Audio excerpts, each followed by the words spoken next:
Okay. It's July 27th, 2019. Saturday. It's Saturday. So I guess this would be my raw feelings about the show tonight. Um, and this is with no hindsight or no like. This is with no hindsight. Very very tired. Um, so keep that in mind. I'll probably, if I do post this, I'll just make a follow up video. But I would say my overall reaction to it is pride. Pride. I think proud. Pride. I'm prideful. I'm proud of what we're able to accomplish here. Um, it took a lot of work and a lot of planning, but I'm proud that we were able to pull it off as well as we did. As far as my hosting goes, not proud of that. The more I think about it, the more I'm like, wow, made a lot of mistakes there. um, I would say that my portion of the show when I was on stage was definitely a roller coaster where people didn't seem to know what to think about me. Like sometimes I would make them laugh, like sometimes they loved me, they were cracking up. And then sometimes it like the joke just wouldn't land and it would be dead silent. And then sometimes it would be they would be angry with me. Like I could feel that I had actually offended them. And it was a weird what the fuck are you doing, Aaliyah? Okay, Aaliyah wants attention. Anyway, yeah, so it was a roller coaster of a show for me, and I don't know how to feel about that because I'm like hosting an open mic is very very different from hosting a booked show to this level. Like there's this, now that I think about it, this is the first time I've hosted like a big Fox type book show. Last year was Anthony Davis. Shouts out to Anthony Davis. He seems to be doing very well. Um, but this is my first time hosting a show like this, and it feels longer.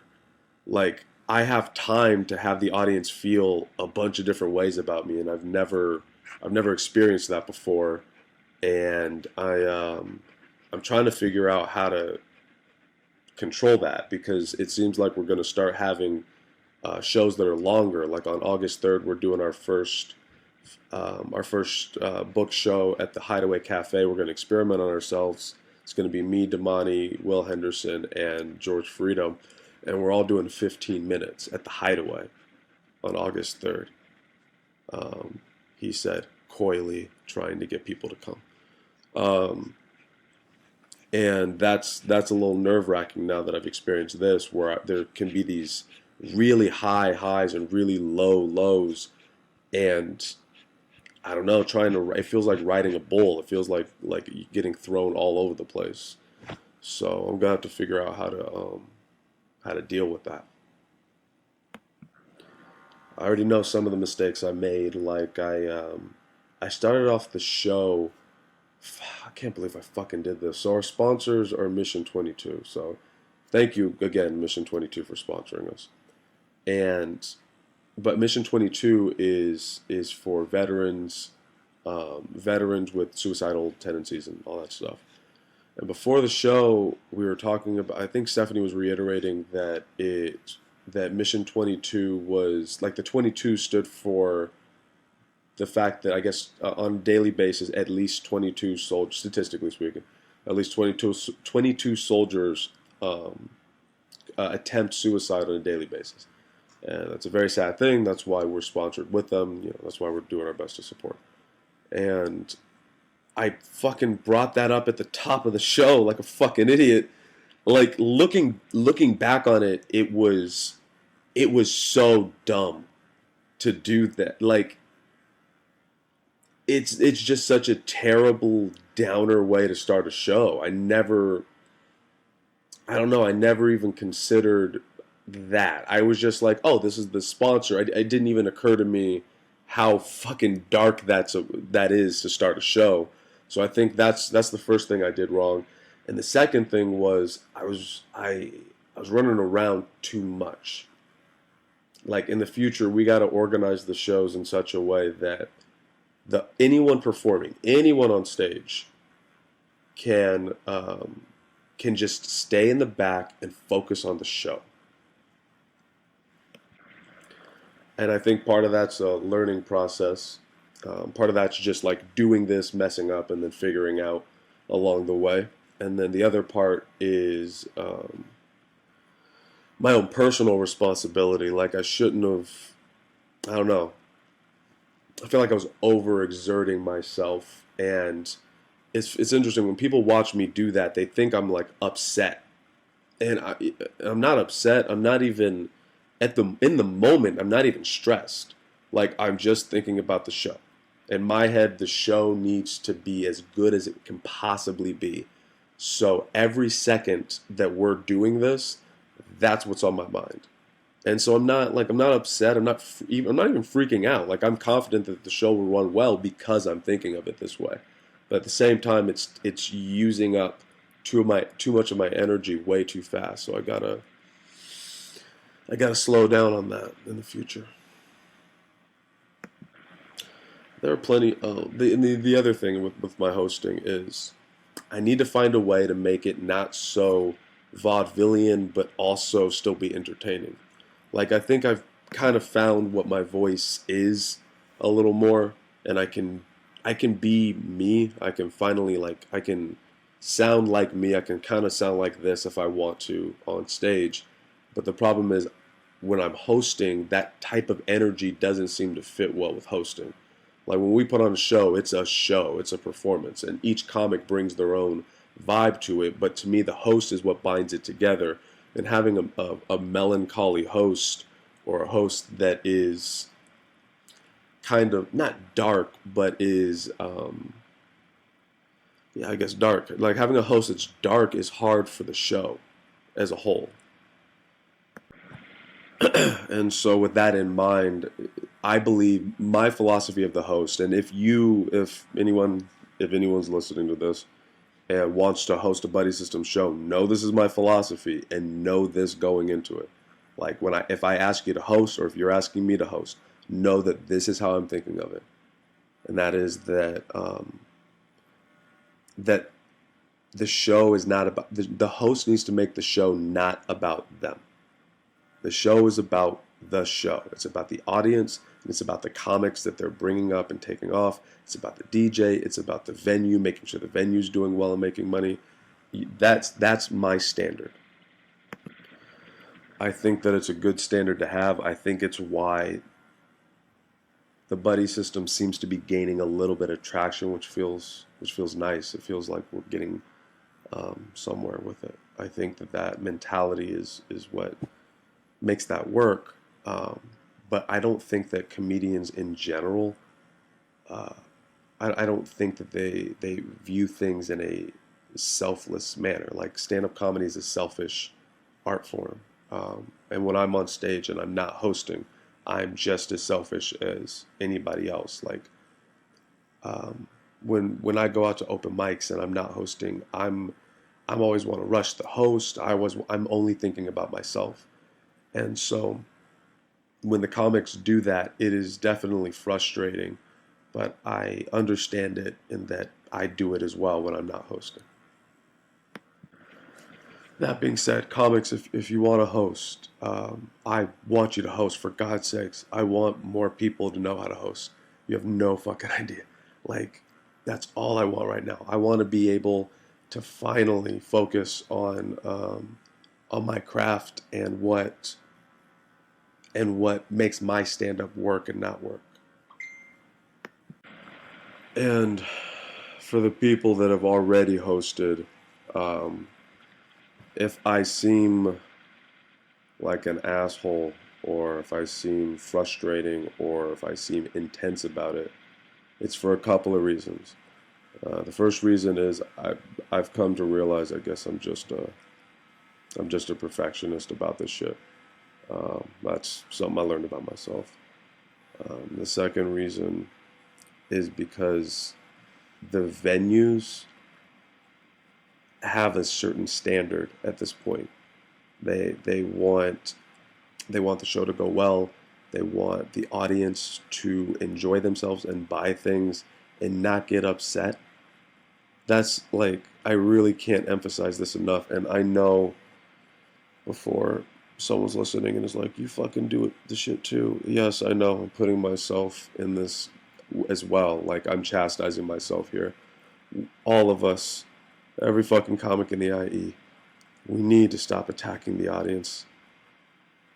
We need to stop attacking the audience. And if you are gonna go after the audience, so this is, if someone does heckle you, and I'm gonna get to heckling on my end in a second, but if someone heckles you, you have to come back funny, like, and um, if someone's heckling, I have to remember not to. Um, I have to remember not the best, generally speaking, telling someone to fuck off is not going to get the audience on your side. You have to come back quick and you have to come back clever. One of the comics I met, he's the oh, fuck, hold on a second. Neutron? Yeah, Jimmy Neutron. Okay, so he was the voice of Sheen from Jimmy Neutron. Jeffrey Garcia. Cool.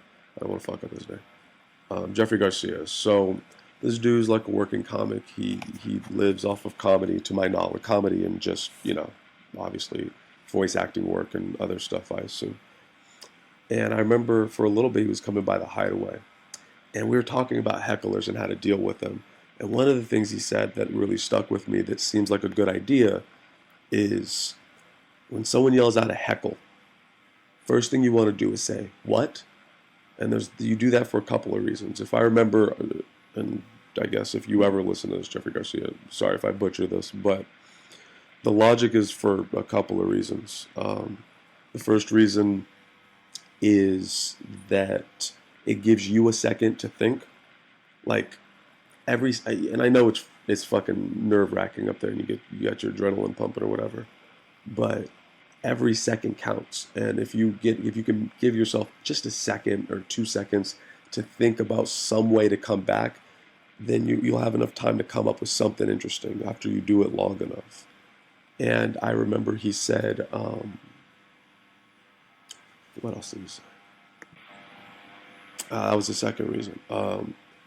So he said that if I were to say what, not only does it give me a couple of seconds to think, but it also, it could potentially stop the heckle.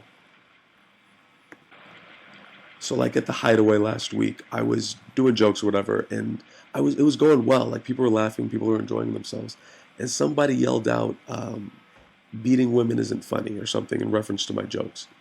And what I should have said, and I fucked up here. I should have said what. He didn't say anything, and I should have just moved on. But I hung on to it, like I was irritated by it. And as frustrating as it gets, I should have done the smart move and just said what, let him be quiet and say, all right, I guess you have nothing to say, and then move on. But I fucking hung on to it. So yeah, that's a little thing that can be done with hecklers that I think would help me and everybody in the scene. If for whatever reason you haven't heard that piece of advice before. So I was taught this by Jeffrey Garcia, so I don't know if anybody else has heard this or not. But yeah, I'm pretty sure I digressed a lot there. What else with the show? So that was my hosting. That's how I felt about it. I should just, I don't know. I need to put some work into that. I I'll speak for myself here. I don't know how everyone else was when I wasn't around, but there were points where I got frustrated with people. Um, if if someone's listening to this and they felt as if I was frustrated with them. A couple things. First thing is I don't have a problem discussing with it with anybody on a personal level. Like message me, say you want to talk in person. I'm fine with that. All I ask is that you approach me in a reasonable and respectful manner. Um, I don't mind. I personally, I don't mind if someone disagrees with me. I don't mind if someone feels that I'm, you know, being an asshole in some ways. I'm sure that I am. So I don't doubt that there's times where I can be unreasonable, and I'm totally flexible with that. But what I need is an appropriate approach to me. So like if you want to talk with me about something, if you're frustrated or upset with the scene as a whole, and that's speaking of that, that's not even within the this show. I'm speaking to anybody in the IE or anybody because you all have feelings on the shit. I know, I understand. I have many feelings on this scene and what it could be and what could make it better and what's making it worse. And I have no problem with criticism. You can just ask you can ask fucking Will Henderson, but or Jonathan Tynes. But all I ask is that you just approach me in a respectful way about it.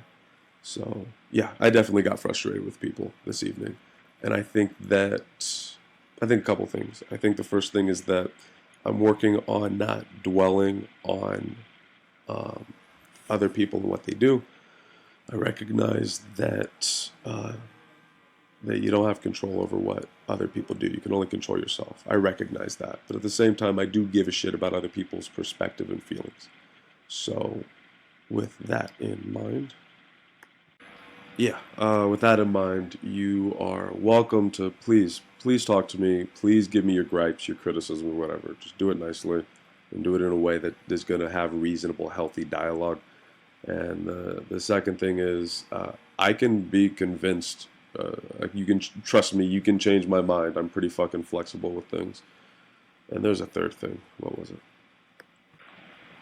Oh, the third thing is it's entirely possible that I'm going to disagree with you. But like I said before, I paused it like 7 times. I'm working on letting things go. So whether anyone approaches me about any problems or not, whether I was frustrated with someone or not, I'm just, honestly I'm too tired to get like, like I was gonna say that I'm gonna let it go. Like whatever, the show's over. We can just move on, and that's life. It's an intense situation, but also I'm too tired to give a shit or be upset or anything at anybody. So yeah, that's those are my feelings on that. As far as the comics go, as a whole, like as the show itself, I'm really proud of them, and I'm really happy with what they brought. Like that crowd was interesting. Um, it was an older crowd, which I learned the hard way by I don't know. I'm used to people my age, so I'm used to saying like I'm getting older, meaning going to become 30 soon in 2 years. And for me, that's getting older. But they almost took offense to that. They were like, from their perspective, I was calling them old. And I think that the way I could have fixed that was first off, I was the host, so I was in this vaudeville fucking performancey way of performing. Performancey way, that's so fucking stupid. But I was in this vaudeville way of performing. And that doesn't lend well to commanding the audience when they don't like you. Um, I think if I was speaking to them more like this, it wouldn't have felt like, hey, look at me, I'm trying to get laughs. It would have felt like a person talking, kind of like right now, um, which is more my style. That's what I prefer to do. But that's such a hard balance when you're hosting in front of a crowd like that. Um, so I think I could have approached their reaction to that a little better. What else? Yeah, there's just I don't know. Reading the crowd, it was a rough one for me personally. I know Michael wasn't. He didn't seem too happy with his set either. I by that point, he was at the very end of the show. Michael Gonzalez. He's at the very, very end of the show, and so I was wiped out. Like, I knew I didn't need to listen to Segway. I knew I didn't need to listen to Segway, so I just didn't. I completely checked out by that point. So, Michael, you didn't seem too happy about it. I mean, I hope it didn't. I hope it went well, man. Um, as far as everybody else, I think everybody else did fine. I think that the two standouts of this evening were Jonathan Tynes and Joe Beltran, hands down, actually. Like without question, those two brought it the hardest, the best. Um, and then between the two, I would give it to Jonathan Tynes. No offense, Beltran. Yeah, I like that without question was the best set of the night, and Jonathan looked like a comedian, like so comfortable on stage, so smooth. I know his jokes inside and out at this point, so I know when he's riffing and I know when he's in actual joke mode. Couldn't tell the difference if you're an audience member. Completely seamless. Had good rapport with the audience. Just fucking brilliant, perfect. And yeah, I don't even know what else to say about it. I personally think that Jonathan had like he's 9 months in and he works so hard at it. Like at this point, he works harder at stand up than I do. I think I work harder at all of this. Like I'm juggling a lot, but within stand up itself, like he's just with sniper focused in on it, and it really shows. Like all the work that he does, it shows. If he, in my opinion, if just he just keeps pushing, and he matures more, and you know doesn't drop the ball, doesn't get lazy, I think that he could, without question, be a stand-up comedian successfully with or without the buddy system. Like I don't necessarily think he needs to be working with us to be successful as a comedian. I think that if he just were to work hard, get a car, he'd be fine. And Jonathan, if you listen to this, don't fuck up now. I gave you pretty glowing praise. So if you fuck up and you become a drug addict, I'm gonna be really embarrassed. All right, so don't fuck this up. This is already going really long, much longer than it normally goes. So I'll probably wrap this up with thank you to everybody, obviously, for the show. I have plenty more thoughts and feelings that I'll marinate over after I pass out, and then do jujitsu and get my fucking ass kicked by Stephen Roth. That is a segue. Stephen Roth and Adrian Utley. I oh my god, I can't thank either of those two enough. Like they didn't get any time, they didn't get any stage time. They, I, without getting into too much of it because that's our fucking business. We gave them money, but I'm sure not nearly enough, legally speaking, at all. And they worked so hard, and they really didn't have to. So, yeah, guys, thank you. It does not go unnoticed at all, and I hope I don't. I know that during the shows, like I'm running around and everything, and so it's hard to like give everybody as much focus as I'd like to, but like you guys just put so much fucking work in. Thank you, and I recognize also that it didn't. This is just my. No, you know what? No, I'm not gonna end on no. I'm not gonna end on a fucking. I'm not gonna end on a negative. No, fuck that. No, you guys killed it. Thank you. All right, ran the line.